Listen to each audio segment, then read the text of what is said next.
Is my screen visible? Yes, ma'am.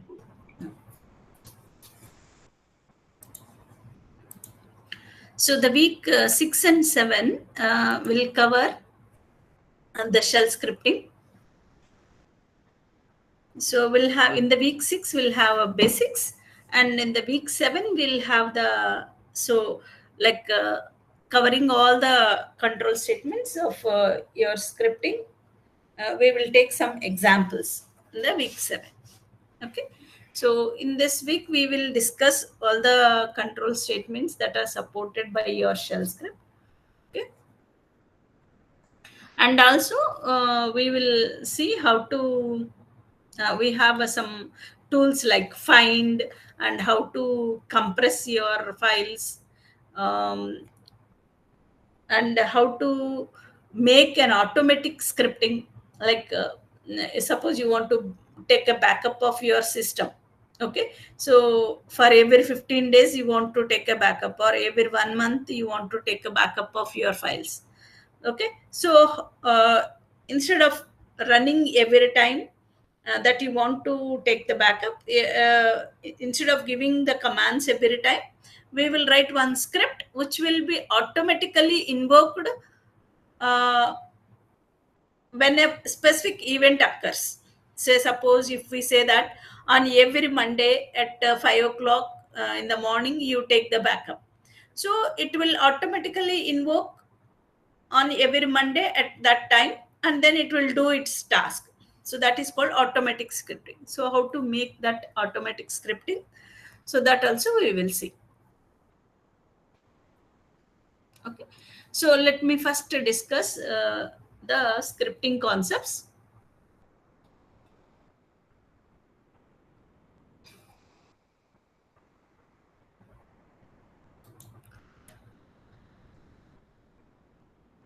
So there are so many scripting languages. So Shell is one of the scripting language. Awake is one of the scripting language. Sed is another scripting language. So like Python is a scripting language. Ruby, Perl, all these are the different scripting languages. Okay, so what is the difference between a scripting language program and the other programming languages is it is an interpreter. uh, Whereas, say, suppose if you write a C program, so first we will compile it and then we will execute it. So when you compile the program, the entire program is converted into machine language, and once we will take that machine language code and execute one by one statement. Whereas that is done by your compiler will translate the entire program into object code, and then it will run that object code. Whereas an interpreter, it will take line by line. So it will take the first line of your program, that is converted into machine code, and immediately it will execute that line. Okay, and then it will take the second line, convert, and then execute. So line by line execution will be done by the interpreter. So all your scripting languages are they will act like an interpreters. They are interpreters. So what is the advantage of a compiler is, suppose you want to execute the same source code, so we need to convert that into only once. You need to convert that into binary code, and that binary code will be stored in one file, and every time when you execute, just you can take that binary code and execute. So the execution will be faster, you can say. Yeah, it can able to repeated executions will be faster. Whereas in case of interpreter, it won't to store the intermediate code, so it will take line by line and then convert and execute. So it won't store the intermediate code. So every time when you are running, every time it requires a translator to convert that into machine code. Okay, and another advantage of interpreter is, suppose if it is a compiler, if you made some mistake while writing the code, um, it will be difficult for you to debug your program where you made a mistake, to find out that it will be difficult in case of compiled code. Whereas in case of interpreted code, so it will stop when you encounter an error. Say, suppose you have written a 10-line program. At the fifth line, you made a mistake. So it will execute the first 4 lines and give you the output. When it comes to the fifth line, it will stop. So that it is very easy for you to debug your program exactly where you encounter the error. Whereas if you write a compiled program, compiler is executing your program, so it will execute all the lines one after another. So it will be very difficult. So it won't give you the output of the first 4 lines when you have a error in your program. So if there are no errors at all in your program, then only it will start executing it. So debugging will be somewhat difficult in case of compiled program, whereas debugging will be easy in case of an interpreted program. Okay, so all your shell scripts are interpreted. Okay, and so generally hash we use it for comments, and it will have a, so shell script is nothing but a set of shell commands. So we have learned so many commands like ls, cat, and then input redirection, output redirection, copy, mkdir. So like that there are so many commands we have learned. So if you write all those commands, set of commands, you can say set of shell commands is nothing but a shell script. Okay, so it will have a commands, shell commands, and it will have the loops means loops will repeat your shell commands required number of times. Say, suppose the same command you want to execute for 5 times. So the loop, if you put that command in a loop, it will repeat for those many number of times. So loops will help you to repeat some specific task n number of times. So variables, we have already seen how to create a variable and how to assign the values to it. Okay, so your shell script, we can inside your shell script you can define some variables, and even it will contain case statements. Case statements means decision making, something like your if, when you multiple conditions are there. So at say at what condition, if a particular condition occurs, what you want to do. So something like decision making. Okay, so if a particular condition is true, then you want to do something. If it is false, you want to do something. So like those control statements will also be there, conditional statements as well as loop statements.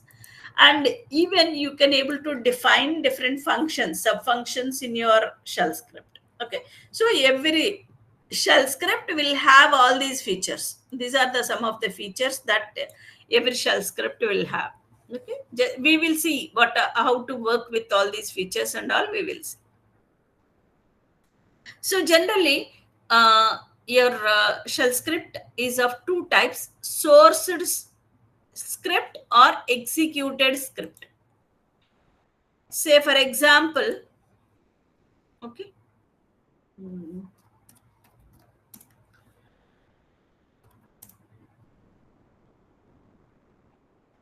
Suppose I have a shell script, say s1.sh. Generally, shell script will have an extension of .sh. Shell script will have an extension of .sh. Okay, you can use your VA editor to create the shell script. Okay, say for example, I have a shell script like this. So echo. So generally, echo is the command we use to display something on your monitor. So I have written echo hello world, and I have defined one variable myvar with the value 10. Okay, so here just I am displaying the message that value of myvar is, and I am displaying the value of the variable. So if you use a dollar symbol before the variable name, it will give you the value of that variable. And echo dollar dollar will display the parent ID, parent process ID. Okay, say, so this script I can run it this script I can run it in two ways. See, many ways, many ways. One of the way is dot script name. Okay, I can run it like this. Dot space script name. What is the script? My script name s1 dot sh. Okay, so it has executed that dot space s1 dot sh. So it has executed the script, and the first line I said print hello world. So it has printed hello world. Hello ma, am I audible? Yes, Yes. ma'am. Yeah. Yes, ma'am. So in the second line, I have declared a variable, and then this echo will display the value of my var. So value of my var is 10, and this echo dollar dollar will give you the parent process ID. So process ID. So this process ID, when you run your script using like a source script, when you run the script like a sourced script, so this is the way of running the sourced script. If you run it like this, the process, your script will have the same ID, same process ID as your current shell. So what is the process ID of your current shell? You can know that using a ps command. See here, this is the bash shell. So what is the process ID of my bash shell? 1378919. So the this script also displayed the same PID value. It is also displayed the same. So when you run your script like a sourced script, it will have same process ID as your current shell. Okay, current shell. That is the, so PID is the same as the current shell. Okay, so you can even run the source script like source space script name. Instead of dot space script name, you can also run it like source space s1 dot sh, your script name. Okay, so either you can run it like this or you can run it like this. In both the ways, yeah, if you run it like this or this, it will be considered as a source script only. Okay, whereas so in the source scripts, commands are executed one after another, and your shell environment, the variable which you have defined in this particular shell, you can also access that in the s1.sh. Okay, so generally when we use a source script is to prepare your environment. So like suppose here I have defined one variable called my var. So even that will be you can able to display create that variable value. You can able to access that variable value even from your shell command prompt. Okay, see uh, so echo dollar $myvar means it has shown its value as a 10. Okay, that means the variable which you have created inside your source script can that environment will continue in the shell. That means if you create some new variables inside this script, those variables you can also able to access them after you terminate your script. Okay, because we use source scripts to prepare your environment.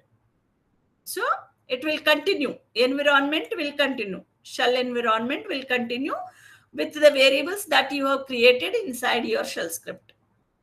Whereas if you execute your if you consider your script as executed script, so generally executed script will be run like this: dot slash your script name. Okay, it will be run like this: dot slash your script name.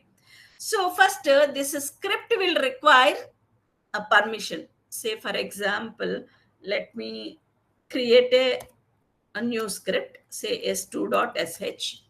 Okay, it is there already. Wait. Map .sh is important to attach on the last of the name of the file. Yeah, must and should. Otherwise, it will not be executable file. See this. See here. So this will be treated like a text file. If you doesn't give .sh extension, it will not be like a executable one. Okay. Okay. So Ma'am, like can we uh, use the dot bash extension? like in which like there will be so many different types of shells you'll have. So in which shell you are executing your program, based on that you will have the extension. So the bash shell will have an extension of .sh. The bash shell will Okay, have ma'am. a extension of .sh. um, say for example,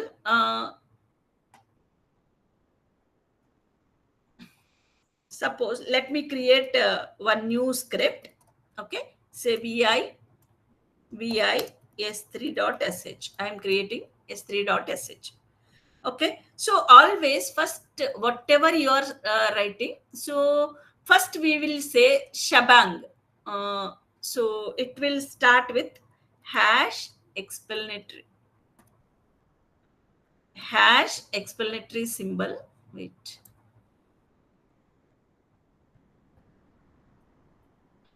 First, you have to come to the insert mode and then hash explanatory symbol and the path of the file that you are running. You need to specify. Generally, it will be /user /bin. The path, see, like your this is a bash script, no?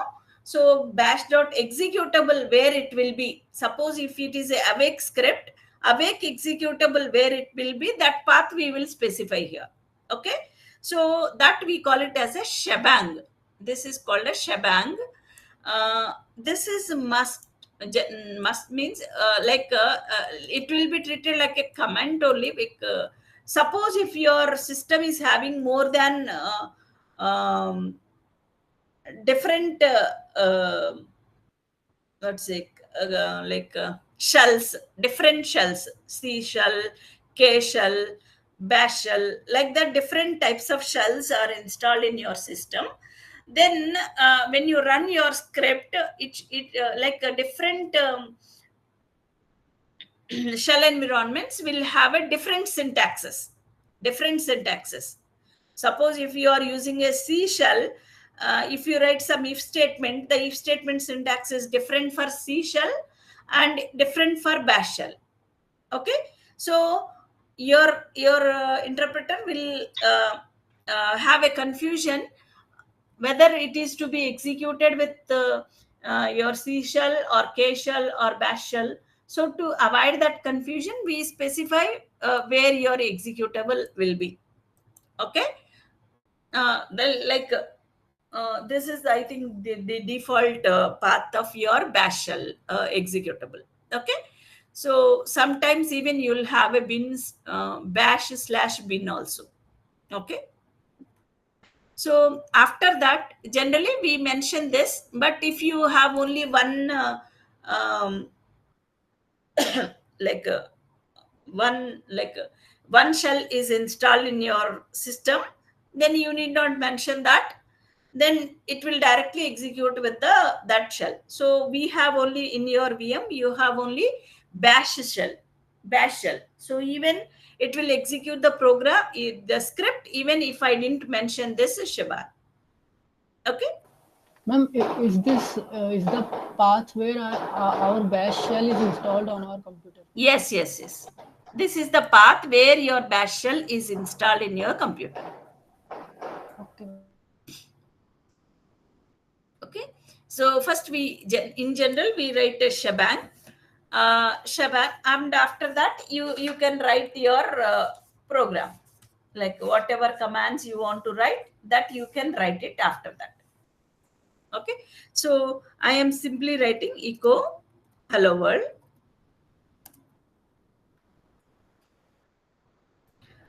saving this.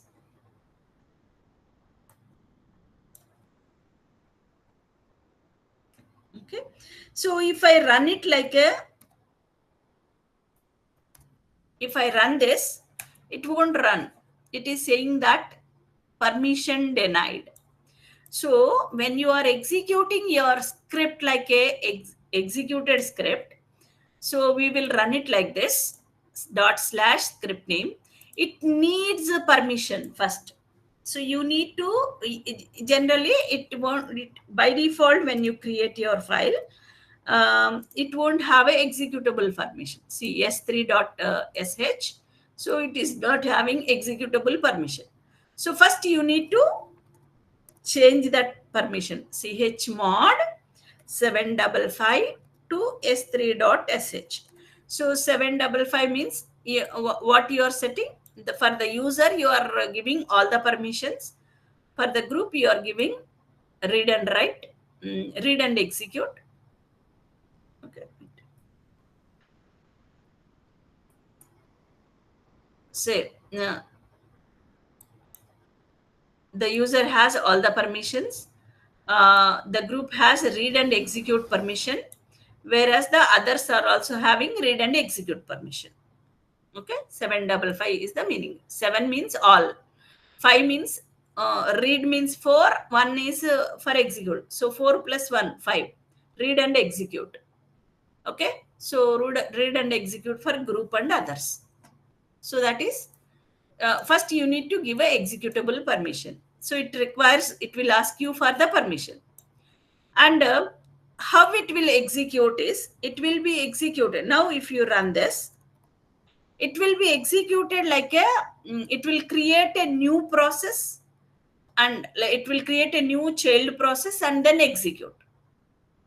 Okay, it won't run in the same parent shell. It will create a new child shell. In that child shell, it will run. The program will run. Okay, so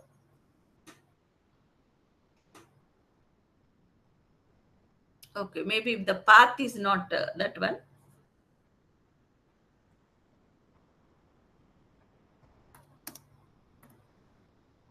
Ma'am, can we use this bin bash? Bin bash, yeah.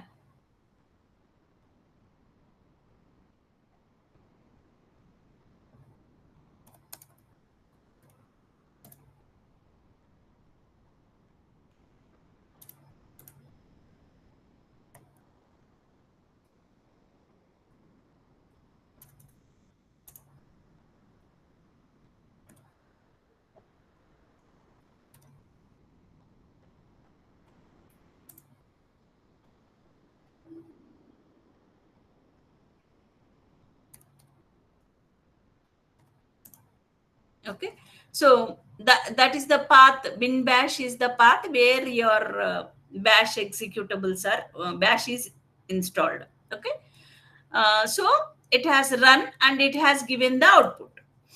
Now how we know, we need to know that it has created a child shell and then executed is, so let me show you the same script, that because here we printed the process id. So let me run that /s1.sh. So hello, it has printed hello world and the variable is created with the myvar equal to 10. And here if you check the process id, and now you also use the ps, so the process id of your current shell is, parent shell is current bash shell is this, bash shell is this, but it has given a different process id. That means it has created a new process and that new process is executed. Okay, so it will create a child process, new process gets created and run the script. PID is not same as your shell. Okay, commands are executed one after another. So once we terminate this script, say for example, let me unset because myvar, because previously myvar is set. So let me unset. Now if I say echo $myvar, so nothing, that means there is no variable called myvar now in my bash. Okay, now let me run the script s1.sh. Okay, So now what happened here, it has created a myvar with the value 10, and that value is also displayed, and this is the process ID. So here, if I now, after terminating my script, is my myvar accessible here? We will see. No. That means previously when I run it like a sourced script, what happened? If I use echo myvar after coming out, after executing the program, it has displayed the value. Okay, but here if I come out of this program, so after coming out of the program, it is not displaying the values of the variables that were created inside this script. Okay, that means once we terminate the script, the environment which was created inside this will not carry to the shell. Okay, so the new environment last after return. When it terminate the program, the new environment whichever it is created, that means the whatever the variables that it has created inside your script will be lost. Okay, so generally when we go for executed scripting, when we go for sourced scripting is, suppose you want to prepare your environment with your program. That means in the current environment you want to create some variables and you want to assign some values. So in that case we go for a sourced scripting. Okay, so when you want to achieve some new functionality, okay, in that case we go for a executed script. Okay, so these are the main difference between sourced scripting and executed scripting. Ma'am, I have a doubt. Yeah. Ma'am, why it was not showing the permission error when we used source? Because in the same shell it is running, it won't ask the permission. Okay, the process ID of your shell is the same as your current process, so it won't ask you the permission. Only it will ask you the permission when it is created like a new script. Oh, Okay, ma'am, when we use dot script name, it use our user to run the script, right? when we use, Executed section. yeah. So it uses our user to run the script. Mm, yes. Oh, okay, ma'am.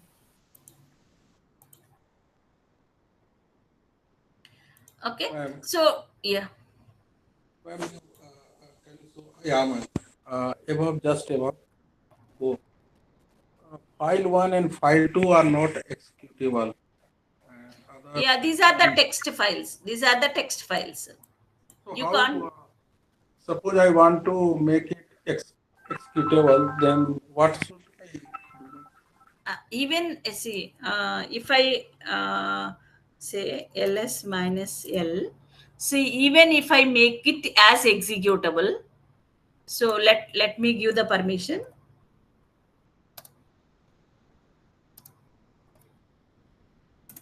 Okay, even though I make this file as executable, it can't execute because it doesn't have the extension of.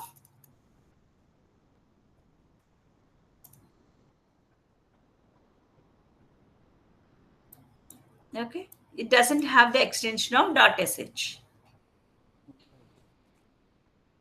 Okay, so even though it is executable, you given the executable permission to the file, it cannot be executable because it doesn't contain any meaningful command. It doesn't contain any, just we use that to store some text. Okay, if I say, so what is there inside that file? Just hello, some message is there. So there is no command called hello, there is no command called this. So that is what it is saying. Okay, so if you write a text file, it won't run. So generally if a file is having an extension of .sh, means that it is contains some shell commands. Okay, definitely your shell script should and must have .sh extension. So you may ask something. So let me take file 3. Okay, so I'm creating like a text file only, but inside this, let me write the commands. So I've written a shell commands. Okay. Now let me set the permissions and then run it. So that means if you make your file as executable, if it contains some commands, okay, so then those commands are executed one after another. Okay, even it will execute even if it doesn't have a .sh extension also. But here we have only one say shell. Only one shell is exist in your VM, so it is able to execute it. But if you're having so many shells, C shell, K shell, like bash, uh, n number of shells are there. So when you run this, it can't able to execute because it doesn't know using which shell it needs to run. So that will be known only when you use .sh extension. It will know that you need to run it using bash shell. Suppose if it is you want to execute using a K shell, so generally that file will have a .ksh extension. Okay, if it is a C shell, it is having .csh as the extension. Like different types of shell programs will have a different extensions. Okay, by seeing that extension also, it can be interpreted using that corresponding shell. Okay. So because here we have only one shell, so even though we didn't give the extension, it is able to run the command because we have only one shell. It is interpreted using bash shell, and that has worked out. So it has shown without any error output. Okay, but always it is preferred to have your shell script should have an extension of .sh. Okay, so those are the main difference between sourced scripting and executed scripting. Sourced scripting doesn't ask the permission, so it will have same process ID of that is same as your current shell, and all the commands are executed one after another. And generally we run the sourced when we write the sourced script is when you want to prepare your shell environment. Whereas executed script, generally it will be run like this /script name. So it requires the permission to run, and new process gets, it will first create a new child bash shell, and then in that shell it will execute your program. So process ID, so when it creates a new shell, definitely the process IDs will not be same as the current shell. And so this also execute the commands one after another. But once we terminate these programs, if it is a sourced script, whatever the variables that environment you have created inside your script will be carried out. Whereas if you run your script like executed script, so whatever environment that you have created will be lost when we terminate the program. Okay. So generally, to achieve the new functionality, we create a executed script. Whereas to prepare your shell environment, we use a source script. So always whatever scripts that you are running are executed script because we write a business logic inside that. Okay.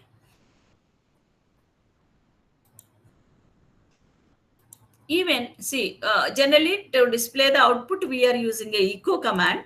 So echo, and you can give a message. So it has the option of -n. Echo command has an option of -n.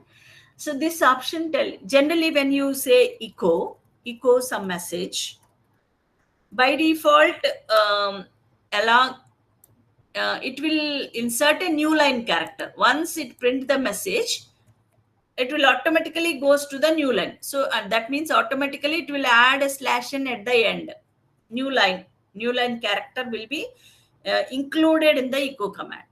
Suppose if you say -n option, so it after printing the message, it won't go to the new line. It will stay in the same line. So see here the difference. After printing hello, immediately your command prompt appear.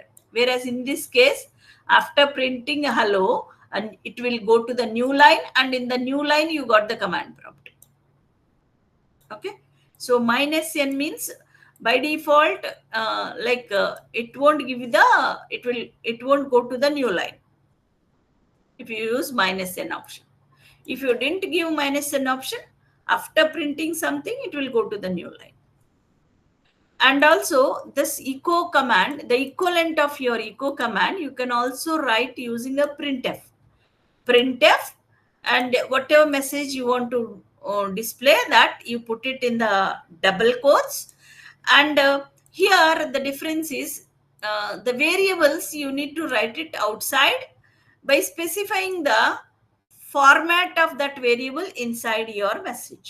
Like this is having a same like a C syntax. In C printf statement, how you will write. So wherever you want to print the value of the variable, there we use a control string. Wherever you use a control string, there it will print the value of your variable. Okay. So here also, this printf statement is nothing but a C syntax printf. Okay. So printf. Yes, madam. What is percentage syntax? Huh? Percentage. Yes. This is the control string. Control string. Like suppose if we want to print some number, integer number, we use %d. Percentage, you want to float value, %f. If you want to print a string, %s. So like that, this is called a control string. That signifies the which value you are going to print it here. Here I am going to print the $home value. $home means your current path, like your home directory path. So it will give you this is a environment variable which contains the home directory path. So generally that path is nothing but a string. So you are going to print the string value here. So if you want to print a string value, we need to give %s as the control string. Suppose I'll show you. Okay, printf. Say let me show you echo $home. Sorry. Echo $home. So this is my home directory path. Okay, home directory path. So if I say printf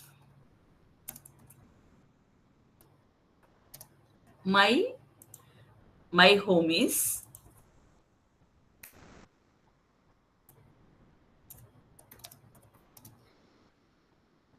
say, let me close without giving the control string. Let me close and specify $home. See here, it has displayed my home is, but it has not displayed the value. So to display the value, so we need to specify the control string. So the value of this variable is displayed at this place, control string, wherever you specify the control string. So there it will specify. Okay. So because this is a string, I am using %yes. Okay. See here. My home is /home/Hemlata. So this is the $home value. Okay.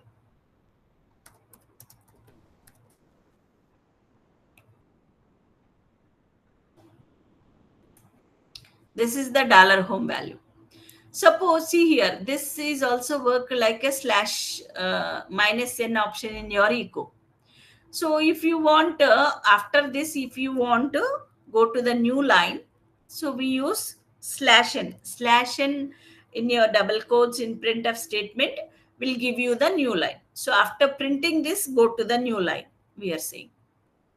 So my home is, it has displayed the message. After that, it has gone to the new line and displayed this prompt. Okay.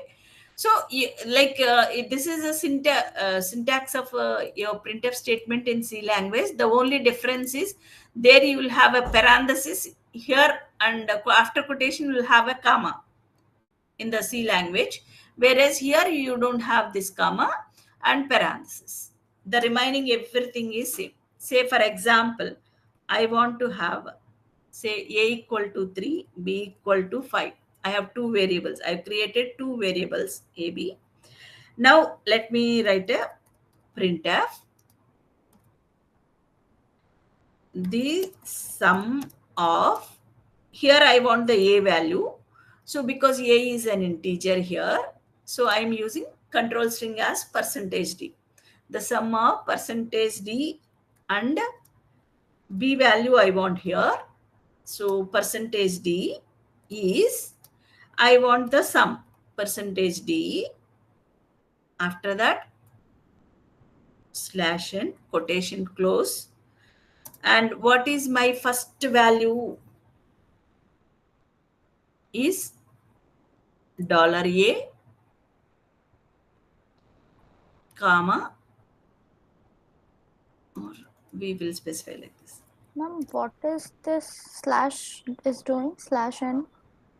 Slash n, after printing this, go to the new line. To say that, go to the new line. Like this, here. If I didn't give slash n, it will, after printing the output, immediately I'll get the command. Okay. If I give a slash n, after displaying the output, go to the new line. Your cursor will go to the new line. Okay.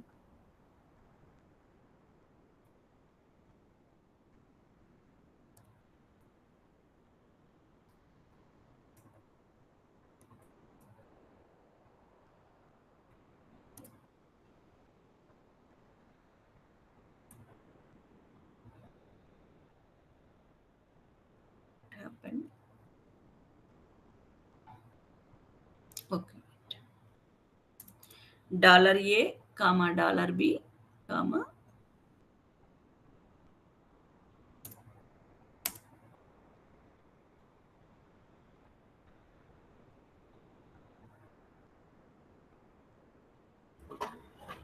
Ma'am, there should be double parenthesis, no?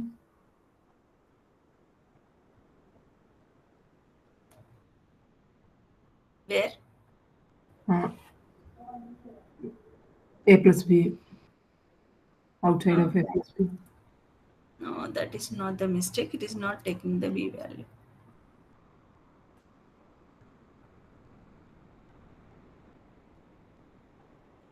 It is saying invalid number. B also I gave 5, no? $b I gave, no? So, echo. Ma'am, Uh, uh, space. Do we need to give space? Not comma. Let me check.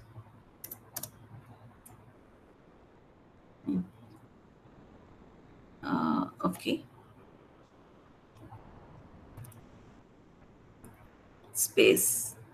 Variables are to be separated by space. Okay. So the sum of, here in the first control string place, it has displayed the a value, first variable. In the second control string place, it will display the second variable value. So I have defined two variables, a and b, a value with 3, b value with 5. So the sum of 3 and 5 is, and this is the expression evaluation. So I have evaluated a plus b value. So that is 8. So it will so you wherever you want to have the value of your variable, there you need to provide the control string based on what type of value it contains. Suppose if it is a string, we need to give percentage yes. If it is a float value, percentage f. If it is a decimal integer, percentage d. So like that, the C in the C language, what control strings you have, the same control strings you have to use it here. Ma'am, Yeah. we can directly do like the sum of $A and $B is dollar. Yeah, in the echo statement, you can write like that. No, ma'am, in printf we can also do.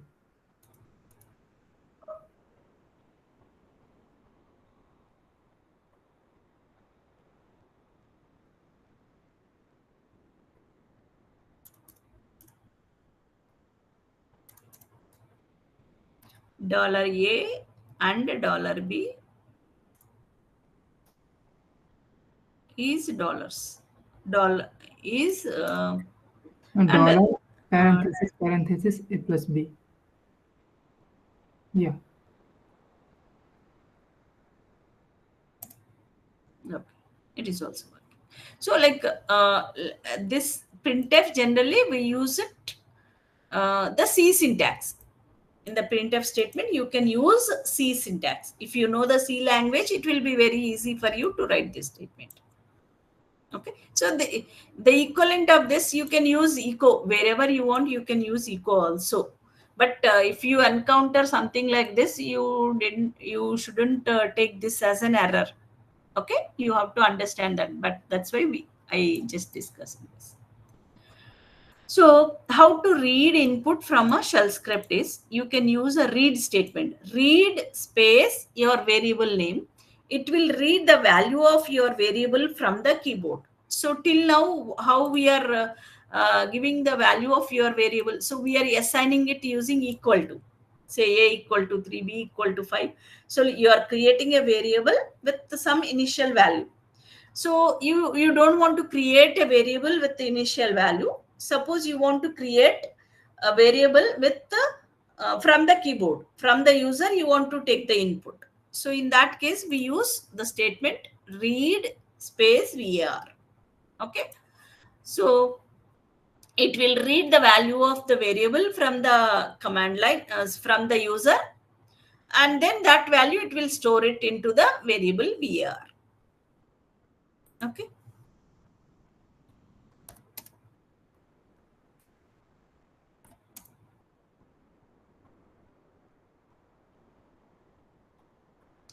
So we will write echo enter some value.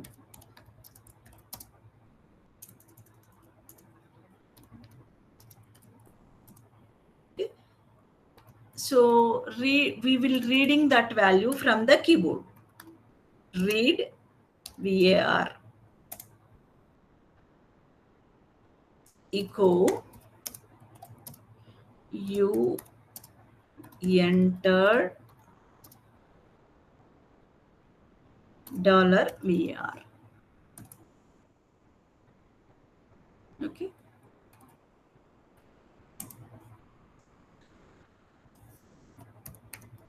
Already we have set the permissions.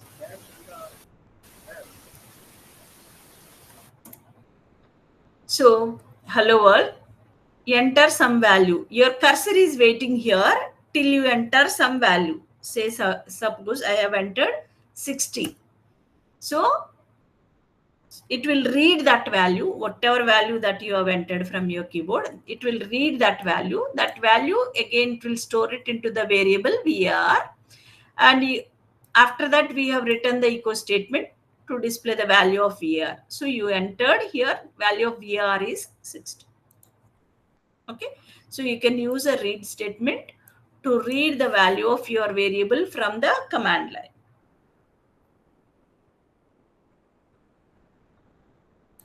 Okay. So next, there are some default arguments that we can pass to your shell script. So $0 is the name of your shell program.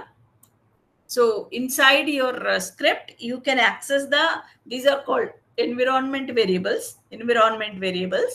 So $0 will be the name of your shell script.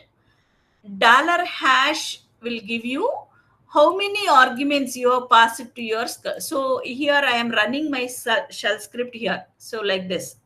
So while running, I can pass some values to this shell script. While running this shell script, I can say I can pass some values. Even those are integer values or some string values, whatever type of the values.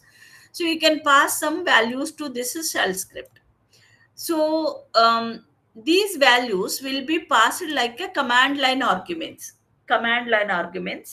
Mm, so those command line arguments will be received by your shell script like this. So if inside your shell script, if you say echo $0, that means it will print the name of your shell script. What is the name of our shell script here? S3.sh. So it will display that. Okay. And $hash means how many arguments you have passed. So while running, suppose I have run like this. So how many arguments I am passing? This is the first argument. This is the second argument. So it will display 2. Number of arguments passed it will be displayed as 2. So $hash, if I display echo $hash, it will display 2. Not to 2. How many arguments you have passed, that value it will display. And if you want to access your argument, what is the first argument? So that you can access it using $1. So you can write it like this or this. Dollar. In the curly bracket, you can specify your argument name, or without curly bracket also, you can specify your argument name. The difference between these two is, suppose if I say, if I want to access 11, so 11. So in that case, suppose I have written like this,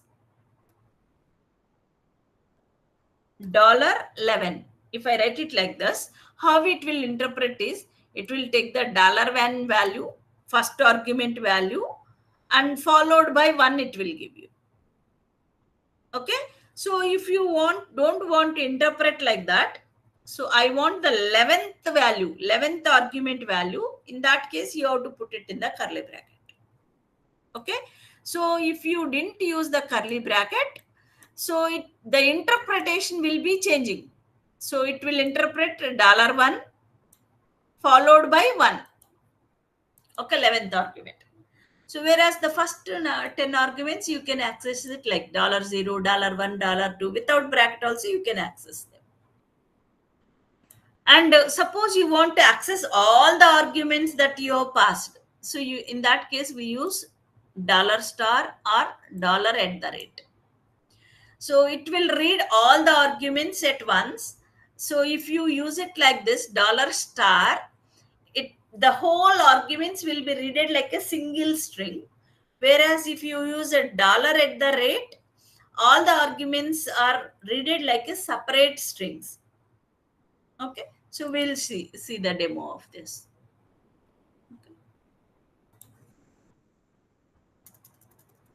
I think already I have.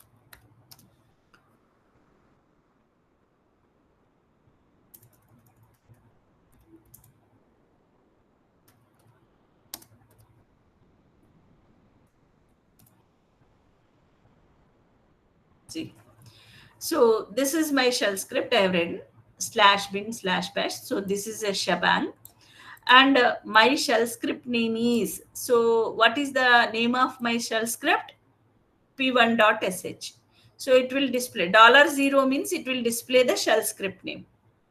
So the number of arguments, suppose while running this shell script, if I pass any arguments, it will display number of arguments, how many arguments that were passed to this script, $hash.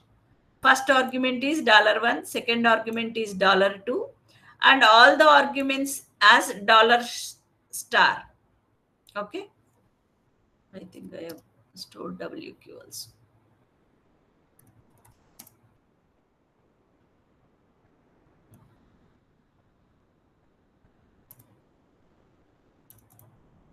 Okay. So this is my script.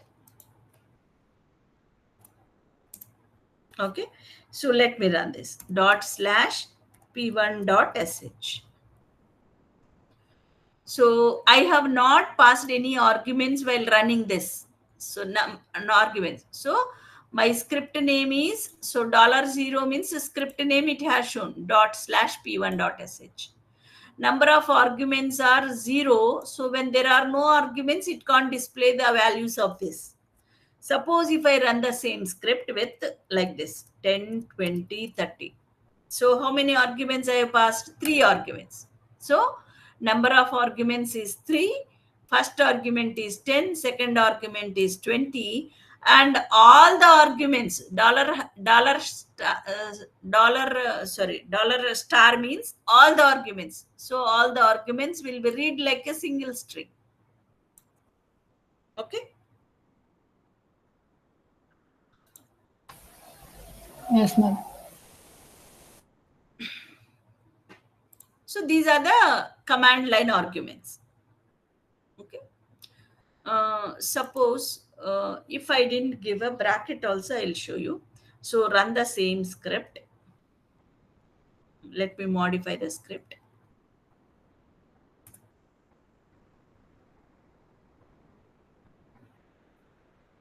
So insert. I'm giving 11.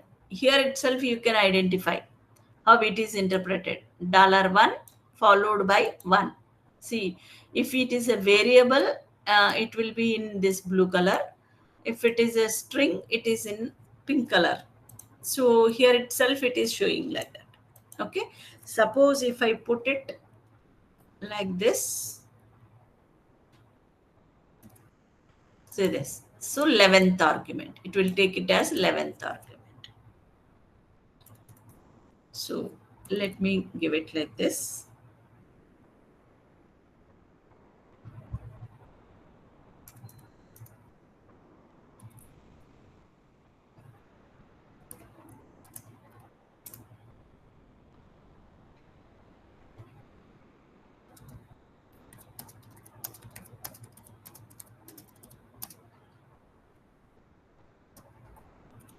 So I given some 11 arguments. Number of arguments is 11. First argument 10, second argument 20. 11th argument, I gave it as 110, but it has displayed 101. Why is, how it is interpreted? $1. $1 value is 10 followed by 1. So it has taken that. Okay. Suppose if we modify this as like this.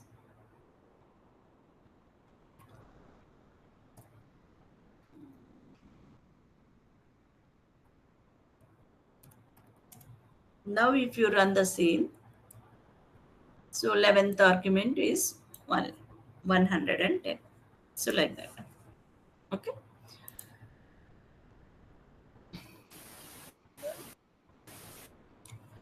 Command substitution means command substitution.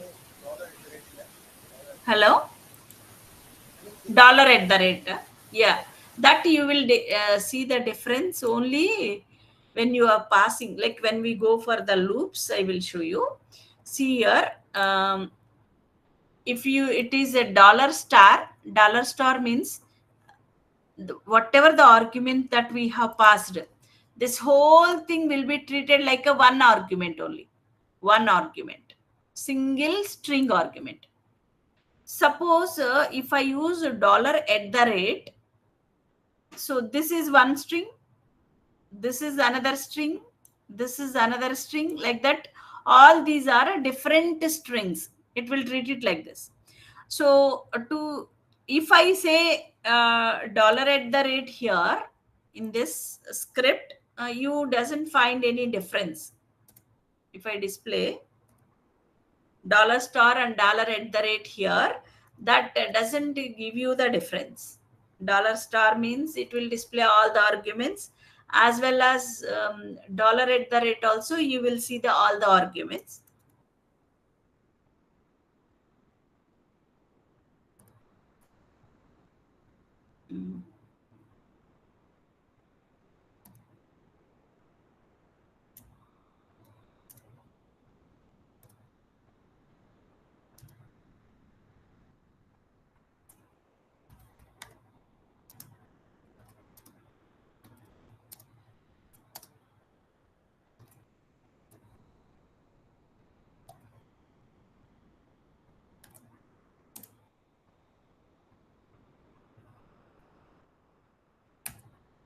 See here you won't find any difference.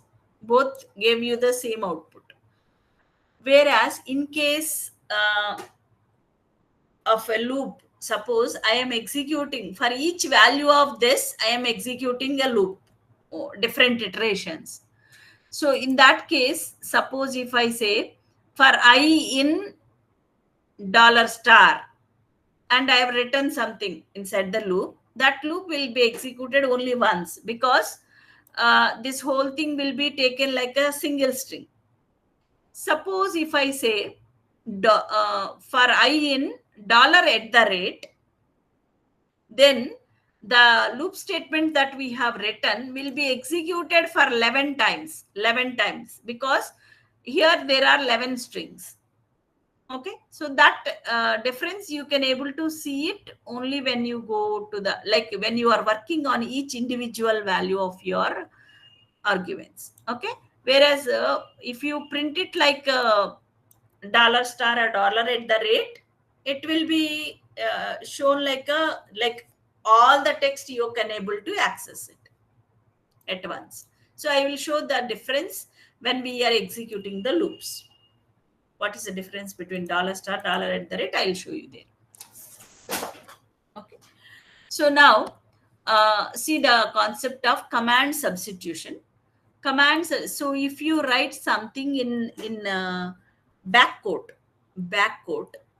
So if I say var equal to backquote date. So I have given a date command. So between the backquotes, you give some command. So if you give that command, it will execute this command, and the output of this will be stored in this variable.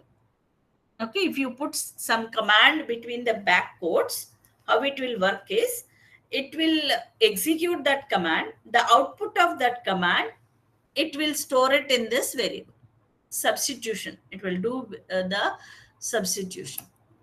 Okay, so if you see echo var,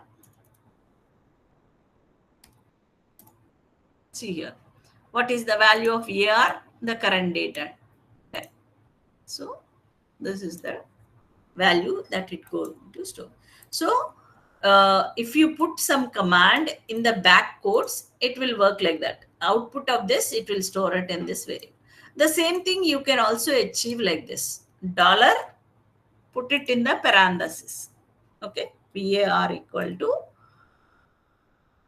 dollar pwd. Suppose I am using the command pwd. Okay, now if you say echo var, so present working directory. So the present working directory is this. So this is my present working directory. Okay, so you can write it either like this, between the backquotes you can use, or dollar followed by your command in the parenthesis. Both will work like a command substitution. Next, come to the loops, how the loops will execute. For do loop, so it is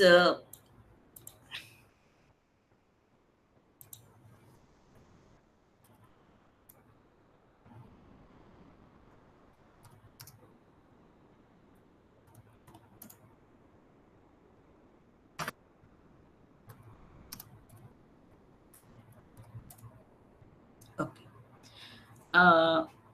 See here, for I, so the syntax of for loop is, for here you will have the variable, loop variable. We call this as a loop variable. In here we will specify a set of values. So your variable will take, and we will write some loop statements inside between do and done. Okay. So this variable will take one by one value from this group. First it will take 10, and with the 10 it will execute the body of the loop. The next again it will take 20, again it will execute the second time, it will execute the body of. Now third time it will take 30 and execute the body of the loop. Fourth time it will take 40 and execute the body of the loop. So like means this body of the loop is executed. So in here, whatever you are specifying, you will be having a list of values. From those list of values, it will take one by one. With that value, it will execute the body of the loop. So total, this will execute 4 times because 4 values are there in this list. So it will execute for 4 times. Echo $I will be executed 4 times. So first time it is 10, so it will display 10. Second time it is 20, it will display 20. Third time it is 30, it will display 30. 40, it will display 40. Here, IFS means input field separator. IFS is an environment variable. So it is used to indicate the input field separator. So while this is your input, in this, what is the separator between the each value? Like this is the first value, this is second value, I am saying, no? How you can identify that the value is only up to here? So whenever you encounter a field separator, so the before value, it will take it as this is what the first argument. And before coming to the next field separator, that is taken as second. Before next column, whatever value you have, that is the third value. So like that it will take. The default field separator is the space. Default field separator is the space. If you want to separate that with a different field separator, you have to specify the IFS value. Okay. So let me run this and then modify it and then show you. Okay. So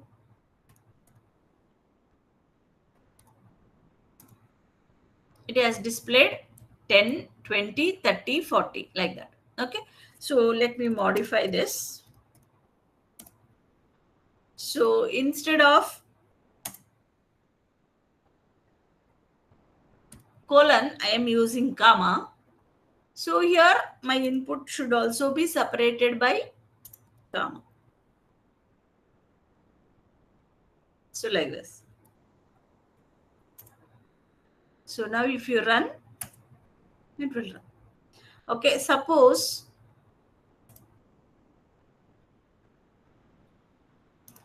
I don't want to specify input field separator.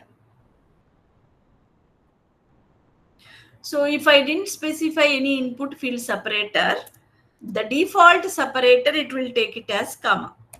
The default separator is space, sorry. The default separator is the space.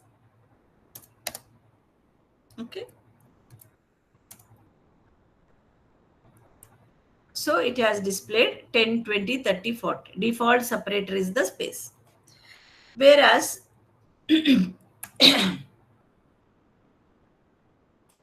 so my default separator is space, and here I have specified with comma, suppose. Comma, comma, comma. My default separator is space. So if I run this whole thing is treated as only one value. So that's why it has displayed like this.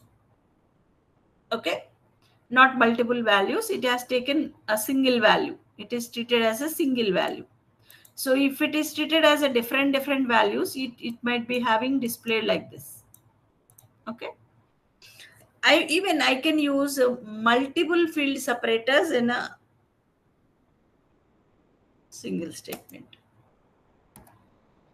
See, IFS equal to, in the quotes, let me specify space, comma, colon, okay, everything. 3 input field separators I have specified here. So let me first 2 values, let me separate it by space. The second and third value, let me separate it by comma. The third and fourth value, let me separate it by colon.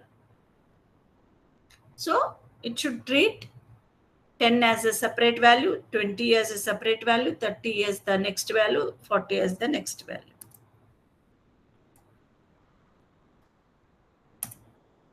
See here, 10. Okay, so even the other two delimiters also has red. If it is a space, then new line, you will get to the new line default separator. For other, it will give the space like this. Previously also it has given the space for colon and comma, so it will be printed like this. Okay, it has treated everything like a separate value. Okay, so that is how your loop means. For loop is, so this is your loop variable. It will take one by one value from this list. With that value, it will execute whatever commands you have between do and done. So these commands are repeated for how many values you have in this list. Okay, so that is first statement. Whereas a case statement, how it will execute is, it is a conditional statement. Case is a conditional statement. Case variable in. So here how it will execute is, you have a multiple possible values for VAR. There are multiple possible values for VAR. Here we will handle all those values. So if VAR value is equal to this, then what you want to do, those commands you write it here. And this is like a break in your C language. So after executing, if your VAR1 value is equal to pattern 1, then it will execute these commands and then come out. It won't execute the remaining. Okay. Suppose if your VAR value is pattern 2, so it will directly jump to that matching pattern. And if it match with this, then it will execute whatever the command that you have specified inside this match and then come out. Okay. So every control statement, it will end with its reverse. Suppose if you are using a control statement, if is the control, so it will end with the fi. So case, whereas loops will be written between do and done. These are indicate it is starting at do and ending at done.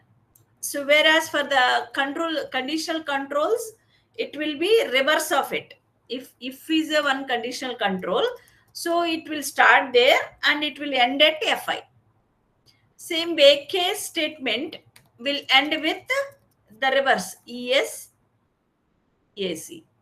It will end with reverse of it. Okay. So this case statement, this is the ending, ESCSC. Okay. This double semicolons indicate that the whatever the commands that are there in this pattern 1 matching are over. So just break, you come out. After executing this, you come out. Or after executing this, you come out. So any one, it will match with any one of these possible patterns, pattern 1, pattern 2, or any one of that. So it will first directly switch to that pattern with which it is matching and execute all the commands inside that pattern and then come out. Okay. If you didn't put a semicolon over here, this double semicolon over here, first it will switch to the corresponding pattern. From there, it will continue its execution. Because there is no semicolon, it won't come out. It will continue till the end. Okay. So for this, let me give you the example.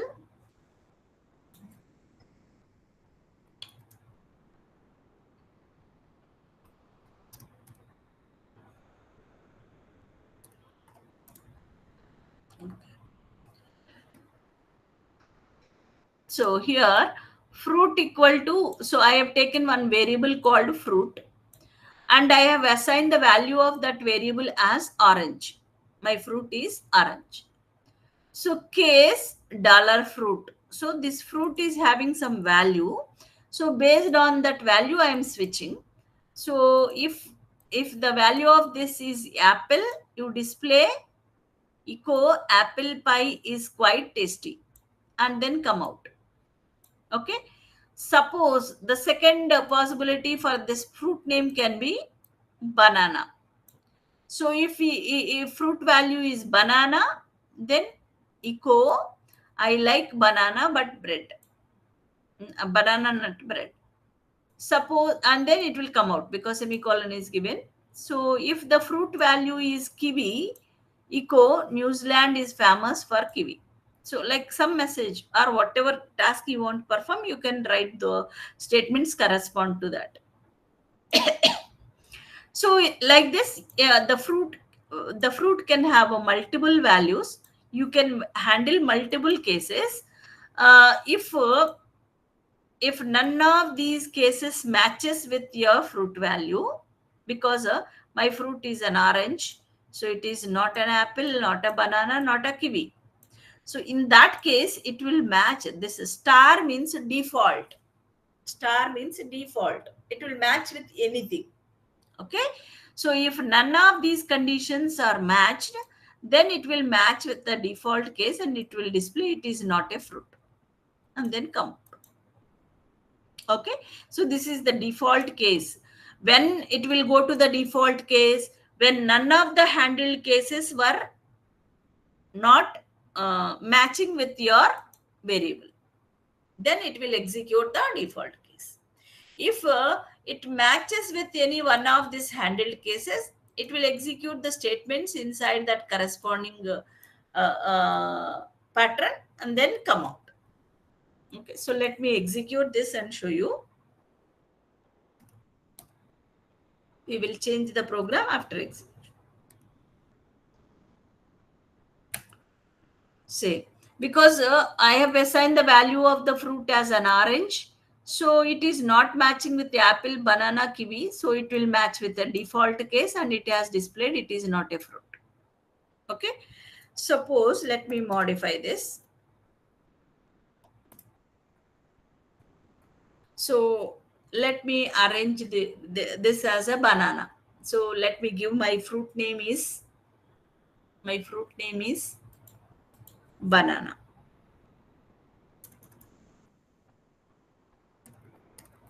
So in that case, it will switch directly to this particular case and it will execute. It will display echo I like banana nut bread, and then it will come out. The output will be I like banana nut bread.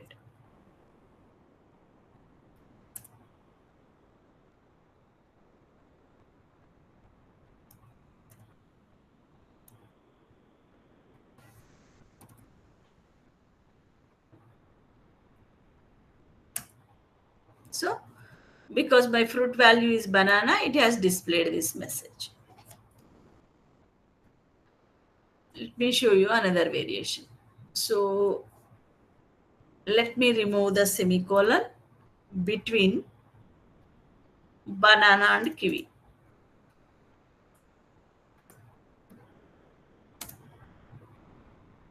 Let me check what happens.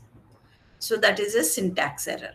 So you must and should have a double semicolon between each pattern. Okay. So suppose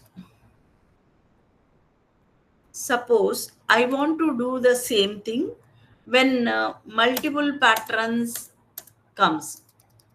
Suppose whether if it is an banana or kiwi, whether it is a banana or kiwi, I want to do the same thing. I want to display the same message. So in that case, you can write it like this. If it is a kiwi or banana,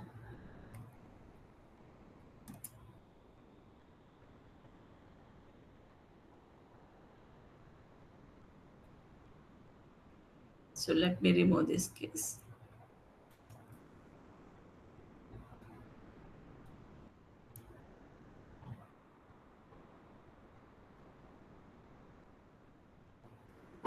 Ma'am, Yeah. is there only closing parenthesis? Is there any?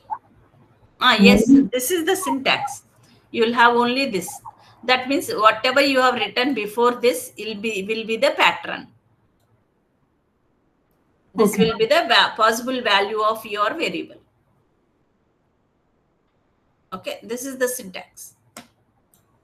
It will be like this. Pattern, whatever that you are writing. So this will match with the value of your possible value of your variable. After that, you should put a parenthesis. Okay, ma'am.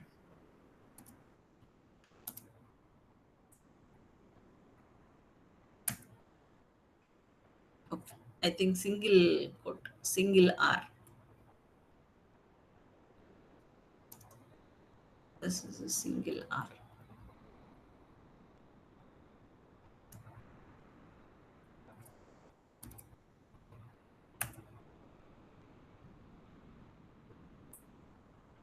So even though my value of my fruit is, see,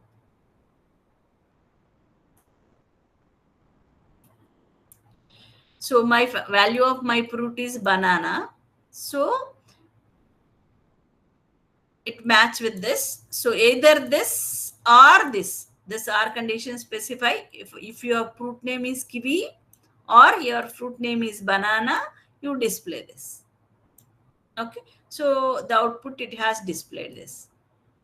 Suppose let me change my fruit name to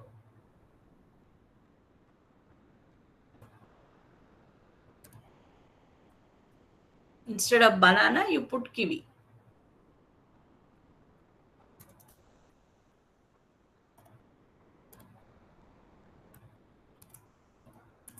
Now, if you execute also, you will get the same output. Okay.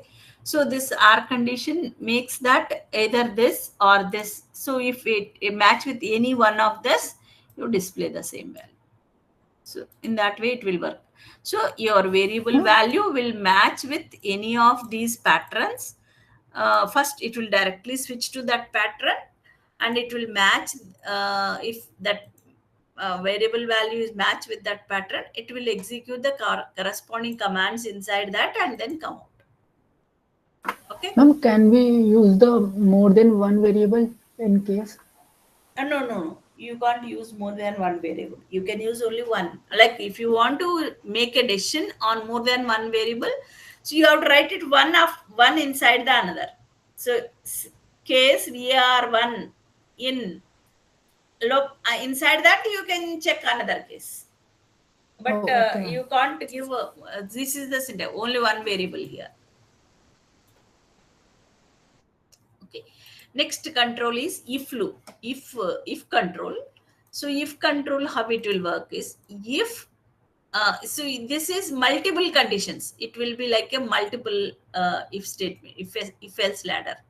So this variable can be value will be can be this. So this is same as like if we are equal to pattern 1, execute this.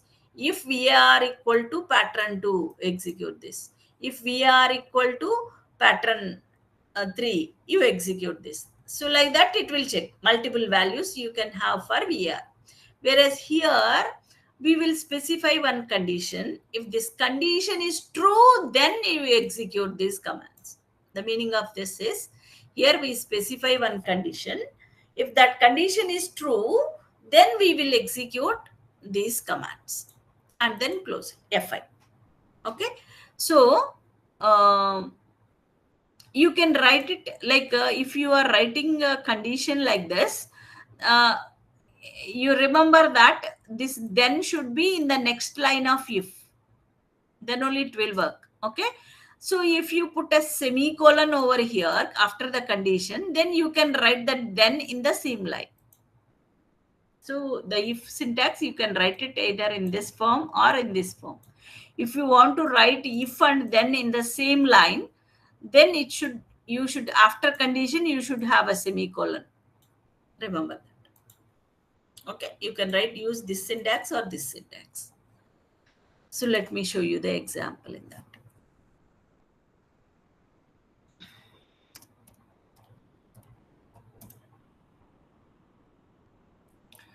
So I have taken two variables, A value 10, B value 20.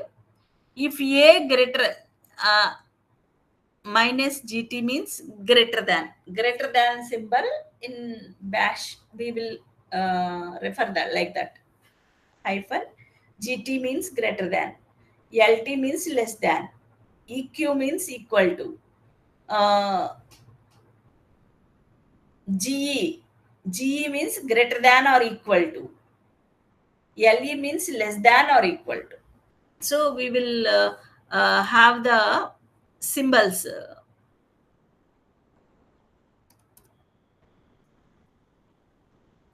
operators we say. Okay, operators we will show it like this.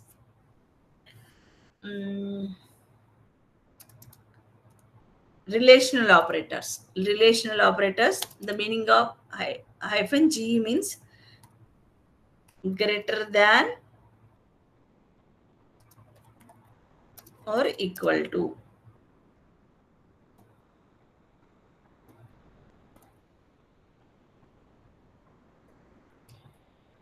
GT means greater than.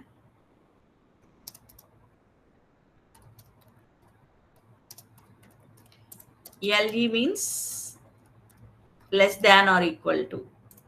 Okay, LT means less than.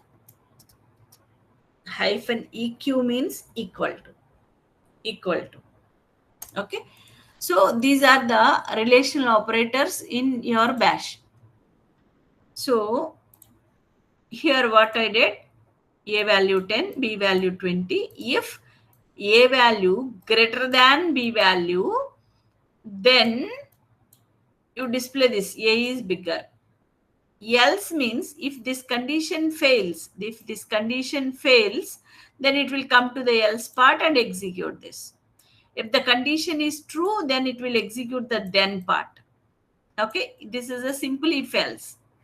You can use only simple if also. There you can omit this else part. So then if this true, then only it will execute this. Okay, so this is a simple if else. If it is true, it will execute this. If it is false, it will execute this. Two paths it will have. Okay, so now what is the A value 10, B value 20? Is it greater than B? No. So no means it will come to the else part and it will display $B is bigger. So display the B value. It will display the B value. So let me run.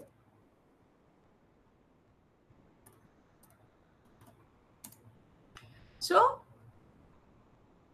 this statement is displayed. B value is 20, 20 is bigger. Okay. Suppose, let me modify this.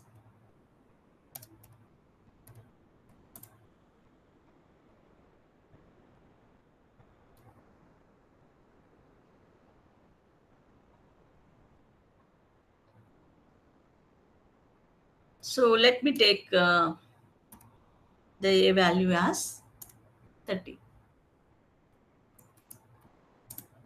So in that case, it will match this. This condition is true because A is greater than B. So it will display 30 is bigger. What happened?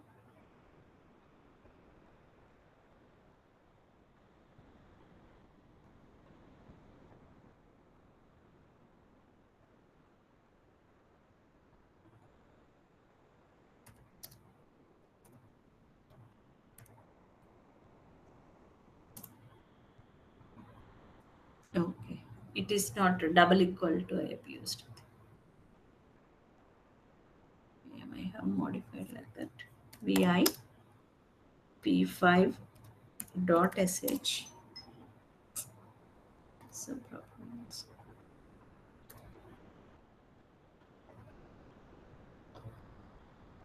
Insert. So here I have changed this as 30.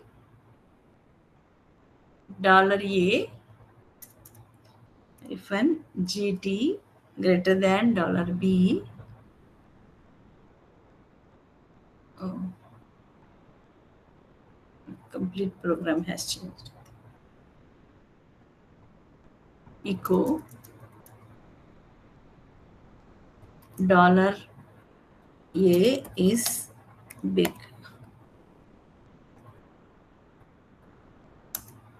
Else echo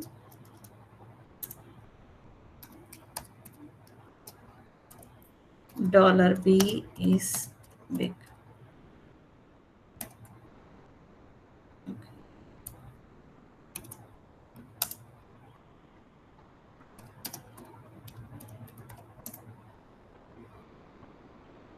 Okay, so let me run this.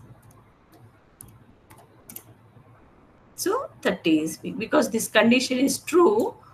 So it has displayed this. Okay, so that is a simple if condition then command F5. So you can instead of writing that then in a separate line, you can write it like this also.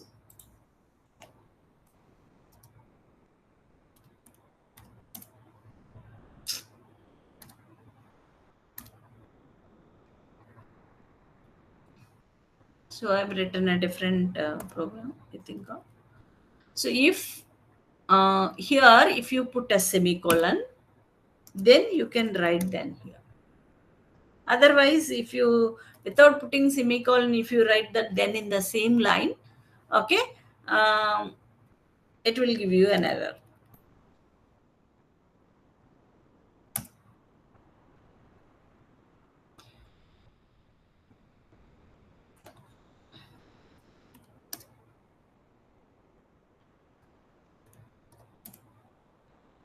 So A value 10, B value 20. So this will not be true. So you shouldn't get fifth line. 3, 4, 5 echo. So let me write a different program. I think this program got a repair.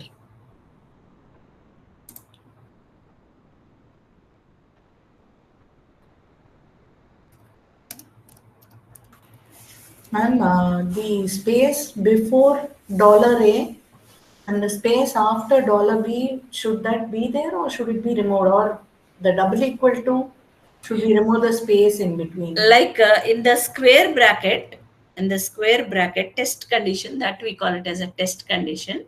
Whatever you are writing inside the test condition, before and after the each and every component of it, you should have a space.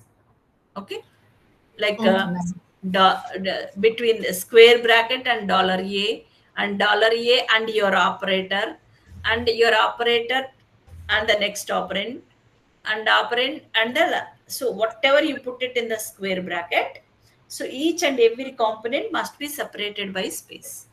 Okay, so in terms of variable assignment, like A equal to 10, Yeah, that equal I to, should not have space. yeah, you should not have a space. Okay, ma'am. But condition testing, every thing should be separated by space.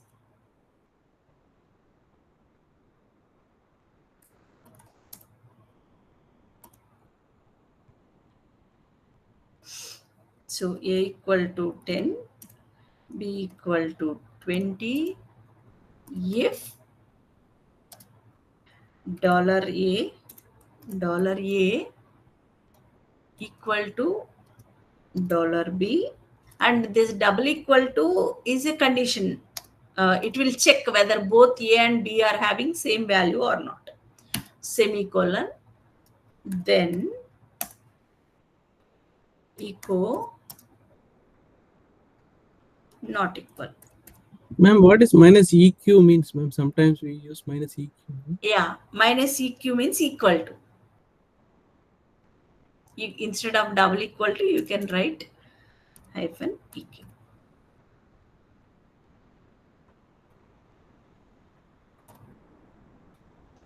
Not generally when you are comparing the strings, when you are comparing two strings, we use operators, less than, greater than, operators. Whereas when you are checking the like numerical values, when you are comparing the numerical values, we use the operators like minus gt, minus ge, minus lt, relational operators like that.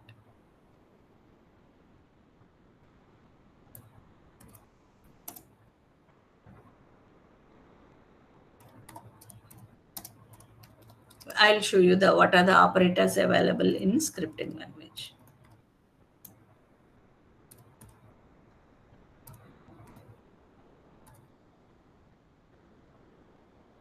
So because this condition is not true,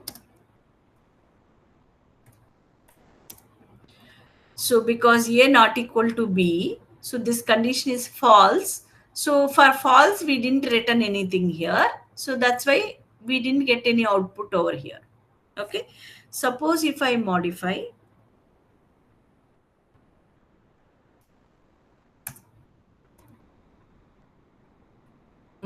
the b value as 10, now this condition will be true. You will get the message. So not equal. Okay, because I've written whatever message we written, that will become. So if it is equal, we say equal. Otherwise, so that if this condition is true, then this will be executed. Otherwise, it won't execute. And you can write this then only in the same line if you put a semicolon over here. Okay. Like I'll show you what are the operators that are available and how to write the condition. Like in the if state, we are writing a condition, no, how to write those conditions.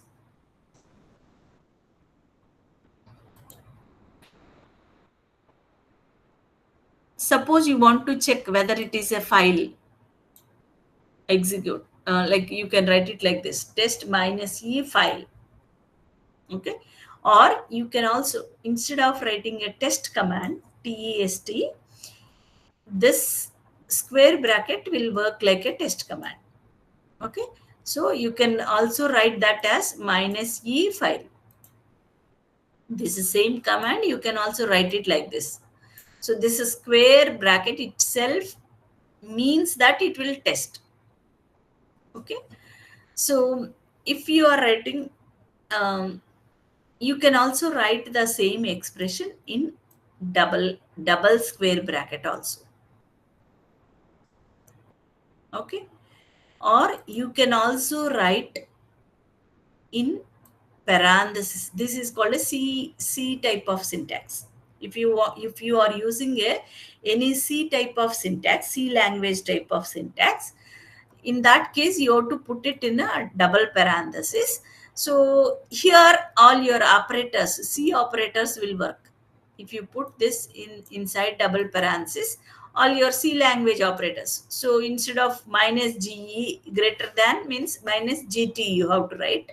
So instead of that, you have used the symbol greater than. And this is x power y power component. Okay. So when you are using a double parenthesis, yes? The space is essential here also. This? A space after parenthesis. Yeah. Whatever you gave an expression. So here each and every component must be separated by a space. Okay. Okay. So this command, or you can even write a command as a condition. You can write your condition as any of the commands. Okay. Command can also be written as a condition. Or this is the command. Okay. So if this command executed successfully, that means if your condition will return true. Otherwise, it will return false. Okay. So like your condition can be in any of these forms. It can be a test and then condition, or it can be in a square bracket, single square bracket, or it can be in double square brackets. The meaning of this is 5 followed by dot means a single character, dot star. So regular expression we have mentioned here. So 5 dot, after that you can have any number of characters. That is the meaning of it. Okay. So this is nothing but v square greater than 10. So wc command, word count. It will count the number of lines in this file. And if the number of files is greater than 1, it will be true. Otherwise, if there is no file like this, then it will be 0. It will return 0. So it will evaluate to false. Okay. So this is also one of the command. Who means who is the user of this system. If the username contains the word joy, if the username contains the word joy,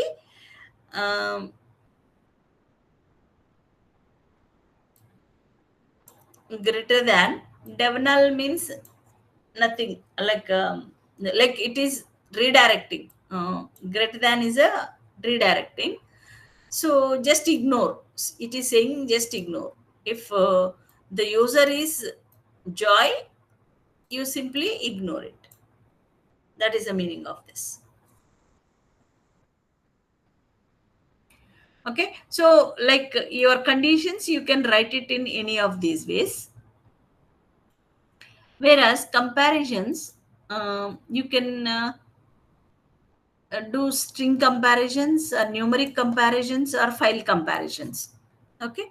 So here see, if it is a numeric comparison, we use these operators: hyphen eq, greater than or equal to, greater than, less than or equal to, less than, not equal to, or eq means equal to. Okay, so these are the operators we use if you are comparing numerical values. Suppose if you are comparing the strings, you can use equal to, not equal to, less than, greater than. These symbols you can use. Okay. Minus n will give you the length of the string.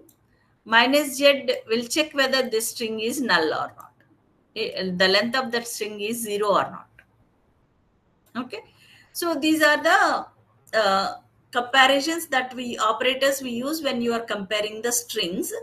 And this is it is a unary operator, whereas in this case it is a binary operator. Binary means it will have two operands. So this is one input and this is another input for this operator. So two operands you will have. That is called binary operator. Whereas here we have only one operand. Minus n is your operator, and to that you have only one operand. So this is called unary operator. So your string comparison can be unary or binary operators. So expressions you can use for string comparison, numeric comparison, or file comparison also. Okay. So the file comparisons will be like this. File comparisons are all unary only. Only you need to give your input file. So here you need to specify your file name. Okay. Minus e file means whether the file which we gave here, whether it exists in your folder or not, it will check. Okay. So minus d means it will check whether the given file name is a directory or not.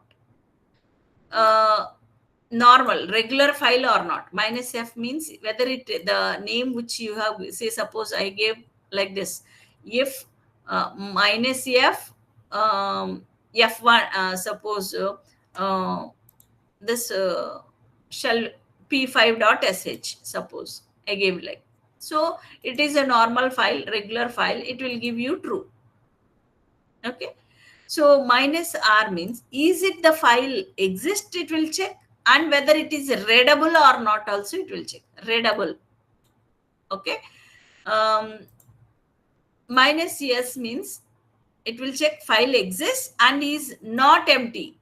It is not an empty file. It contains some text.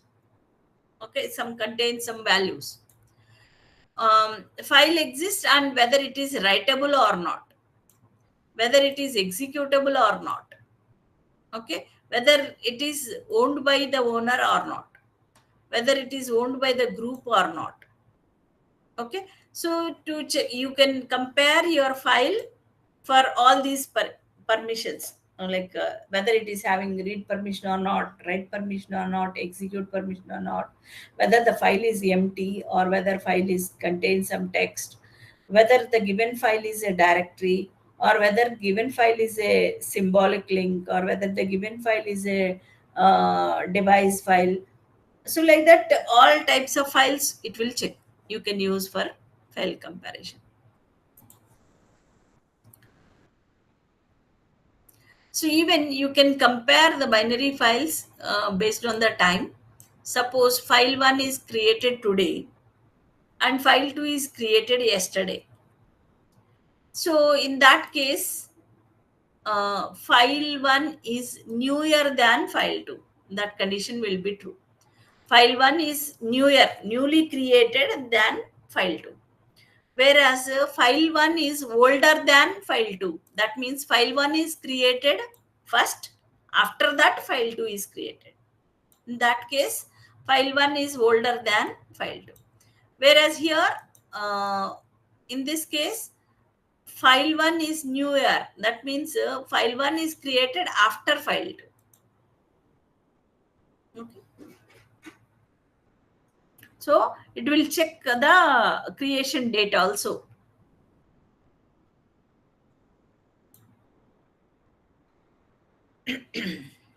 So we have an example. We'll check.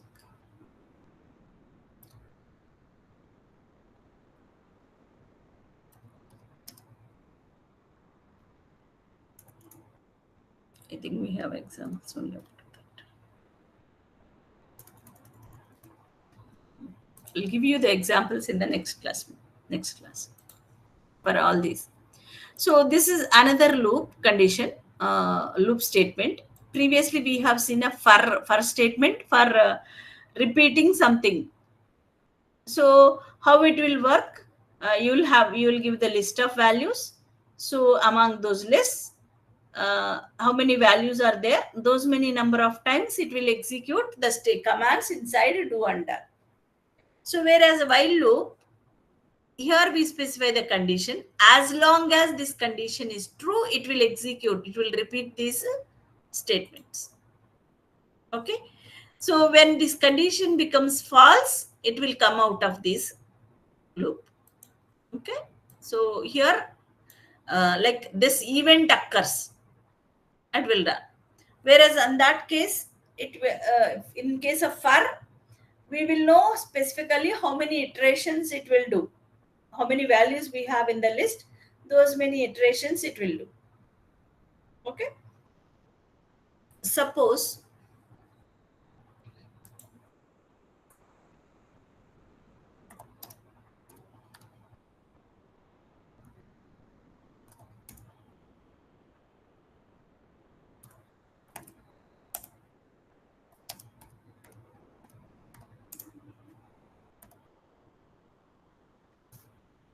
for I in, previously I said no, dollar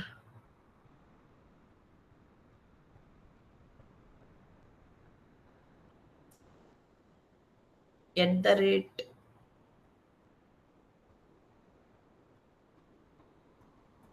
dollar at the rate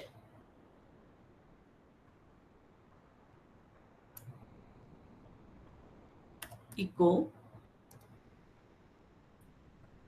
dollar I.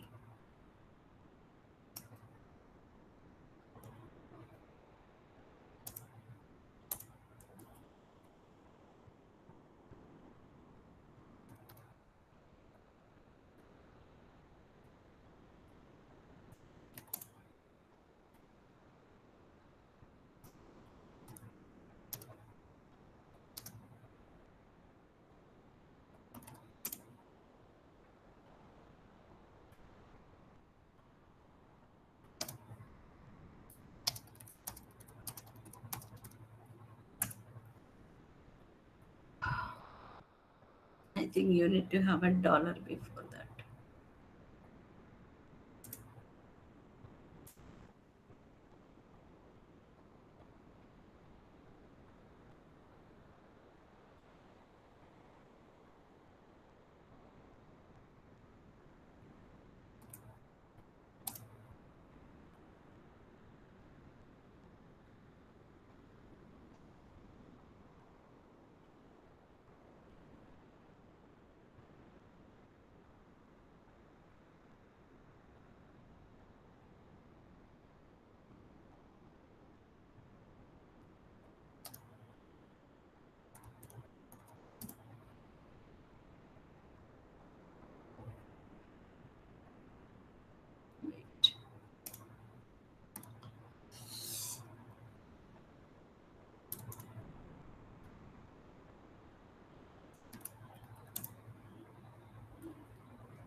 So dollar for something, if you put it in a parenthesis, what happen? It will execute that command. It will execute that command, and the output of that command, it will return. So I gave the command as ls.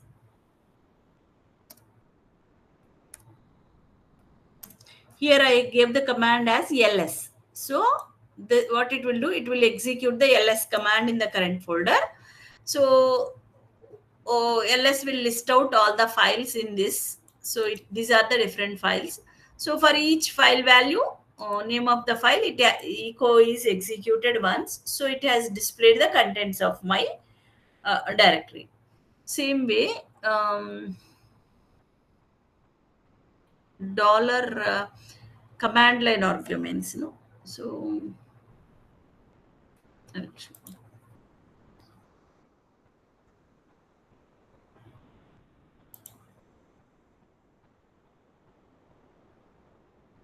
okay, so we'll see the example in the next class. Dollar at the rate and dollar star at the rate and star. So dollar at the rate and dollar star environment variables, like command line arguments. So there is 4 types of loops supported in shell. So one we have seen is the for. The another one is a while loop. The another one is until loop, until. So the difference between these two is, so this will repeat these commands as long as the condition is true. So until is just opposite of while. So it will repeat these conditions as long as the condition is false. As long as this condition is false, it will repeat this statement. When it becomes true, it will come out. Whereas here, as long as condition is true, it will repeat this statement. When condition becomes false, it will come out. Okay. And there is another loop statement called select statement, select loop. For loop, while loop, do while, until loop, and select loop. So in the select loop, it will show you, it will give you n options, options like a menu, like you want to choose this 1, 2, 3, 4, like that menu of options will be given to you. So based on which option you have selected, that like I'll show you the example in the next class. So select loop of it, it will give you the options. So those first, if you select one, it will execute the option, whatever the commands that are there in option one. Again, it will ask it will give you the menu. It will give you the menu.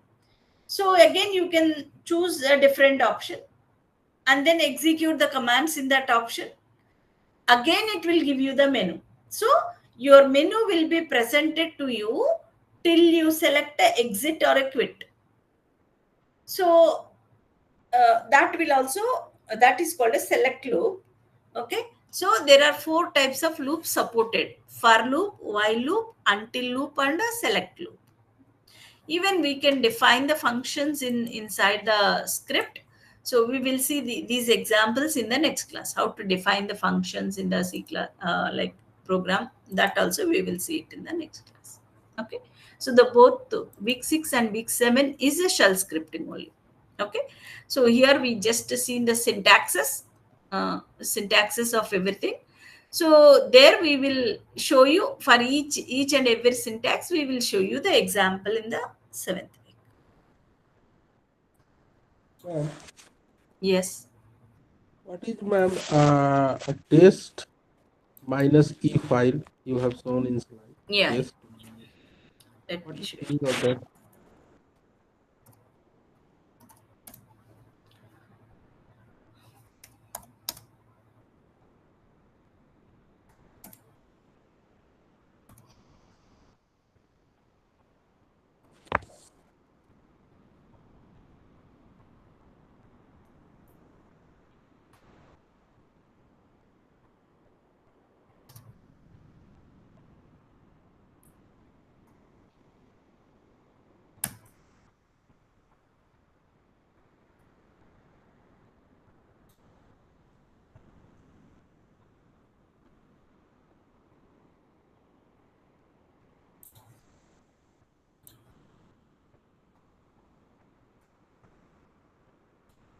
Where is our script?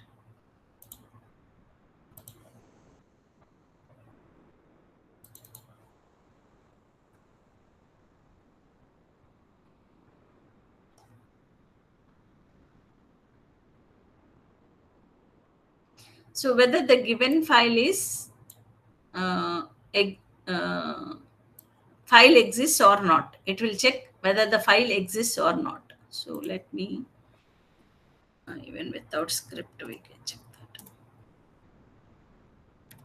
So these are the files. So I don't have a file with p9.p9, say for example. So you can write test minus e p9.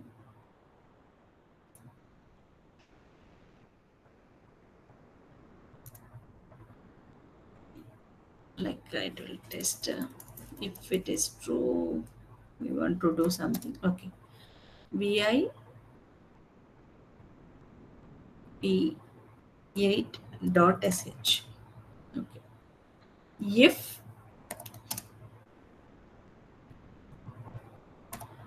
If test minus e p9.sh, then echo file exists, else echo file doesn't exist.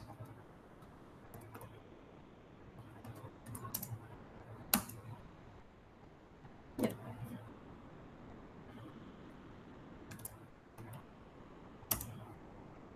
Okay. So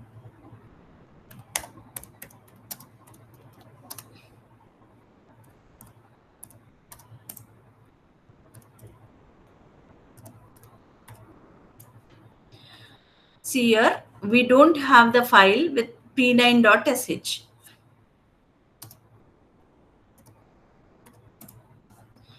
So there is no file with the name p9.sh in our folder. So it has tested whether this file exists or not. So it is not exist. So this doesn't exist means it will give you the false. So it will come to the else case. So it will display file doesn't exist. File doesn't exist as your output. So if I give, if let me modify this.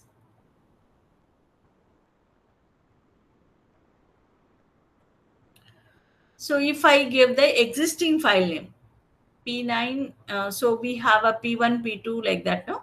So p1.sh. So because p1.sh is exist, so it will display file exist.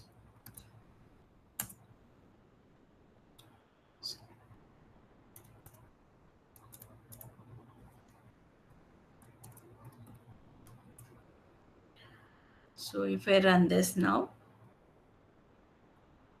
because p1 dot in our directory we have a p1.sh file, so it will check whether that file exists or not using this minus e option. Ma'am, one small doubt, ma'am. Yeah. If we give p8.sh, it will work, ma'am. The same Yes. file name. Yes, yes, it will work.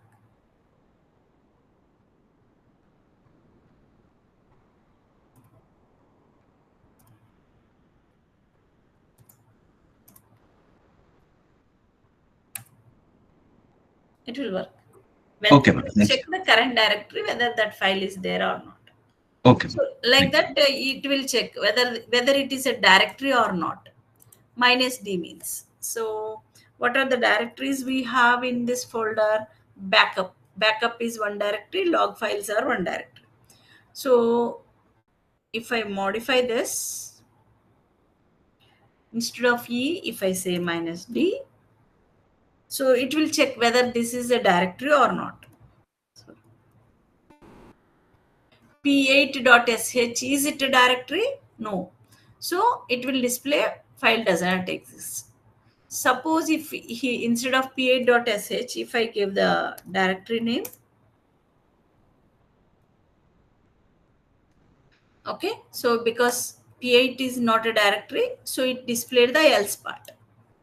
Suppose if I give here, instead of p8.sh, if I say backup, so this is a directory. So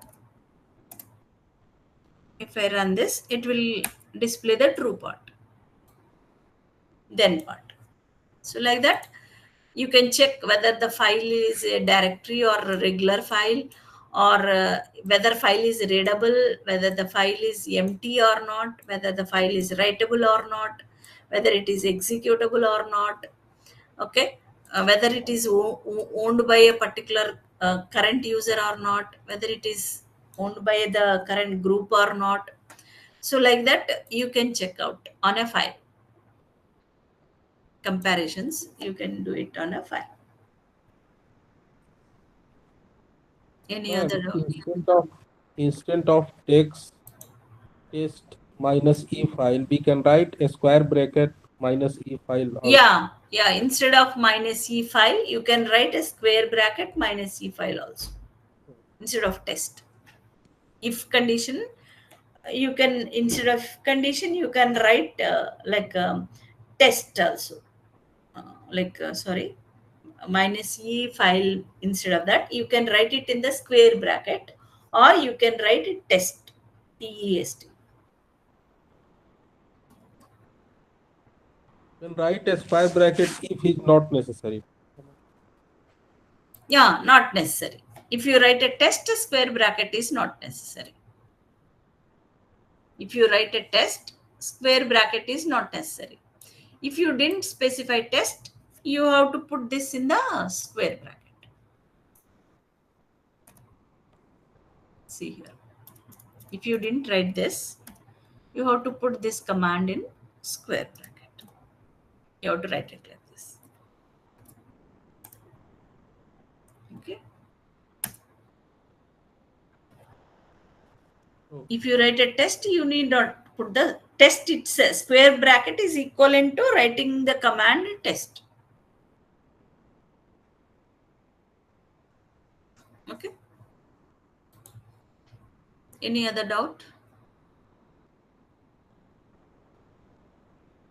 So the remaining part, we will check it in the next class.